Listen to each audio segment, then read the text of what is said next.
susunod na programa ay rated PG. Patnubay at gabay ng magulang ay kailangan sa mga batang manonood. Actually, Nelson, nakakatawa. Kasi yung asawa ko nag-open up sa akin noong una. Magre-rewind lang ako kung bakit ko tinanggap ang Oedipus. Sabi ng asawa ko, may play na mangyayari sa Ateneo. Sabi ko, oh, ang ganda nung play. Ito ang karakter. Naku, kaya mo yan, ang sisiw niyan sa'yo. Hindi, may twist. Anong twist? Hindi ako ang gusto nila. Ikaw ang gusto nilang gumanap. Ko, ha? Sandali. Medyo kinabahan ako. Sabi ko, Dad, hindi ko forte ang teatro. Hindi ko kaya yan. Sabi niya, hindi mo pa nga nasusubukan, hindi mo na kaya. Paano yung ganito? Ang dami kong question. Ang dami mong tanong. Mag-meeting kayo ni Sir Ron para lahat ng tanong mo masagot. Sabi ko, okay. So, nag-usap kami ni Sir Ron. Lahat ng questions ko sa utak ko, sa puso ko, tinanong ko siya. Sabi ko, Sir Ron, pag-iisipan ko po, babalikan po kita.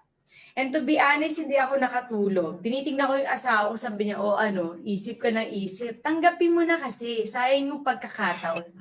Sabi ko, naduduwag talaga ako. Parang, ayoko, baka mapahiya ako, hindi ko magampanan ng tama. Vice President talaga?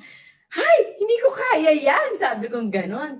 Tingnan mo lang. Tapos yung script, parang, ay sus Maria Joseph, paano ko i-memorize ang mga matatalinghagang kalalalim na Tagalog na ito?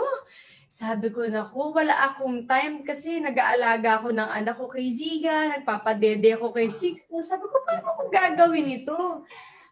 Pero sa bandang huli, sabi ko, ang sarap lundagin ng pagkaduwag. Nung mga gusto mong ma-experience ang isang bagay na hindi mo pa nararanasan.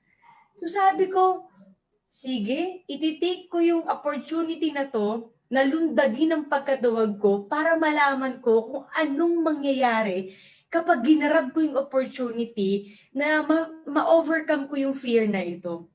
At alam mo, Nelson, isa lang masasabi ko, buong buhay kong pasasalamat na nakasama ako sa play na to. Sabi ko nga, pagmamalaki ko yan sa dalawang anak ko. Yung nanay nyo, nasa teatro ng Ateneo, panoorin nyo.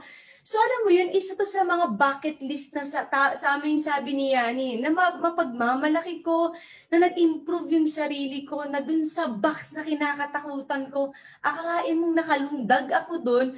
At ang yabang ko, to be honest, pag nagtatanong, Marian, saan bibili ng ticket? Saan namin panoorin nyo, bili kayong ticket. Ang yabang-yabang ko, ibig sabihin, nagkaroon ako ng oportunidad na yung ganitong pagkatingin ko sa sarili ko, lalo na sa pagtiteatro na first time kong gawin, nabuksan siya.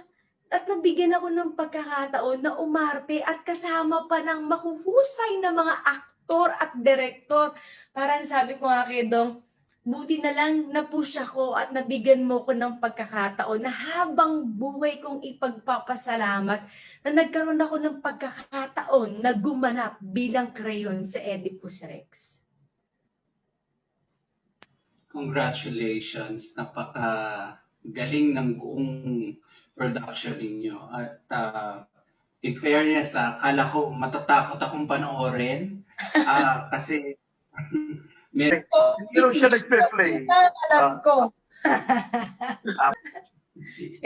Kung tutuusin naman, parang maduduwag ka lang panandalian. Pero pag naiisip mo talaga, bakit mo naman pakakawalan ng pagkakataon na makaganap ng ganitong pagkakataon, di ba?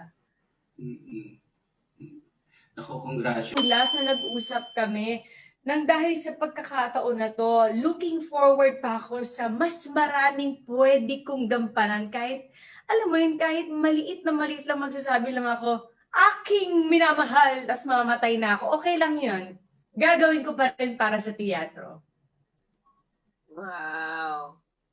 Bitten by the theater bug si Marian.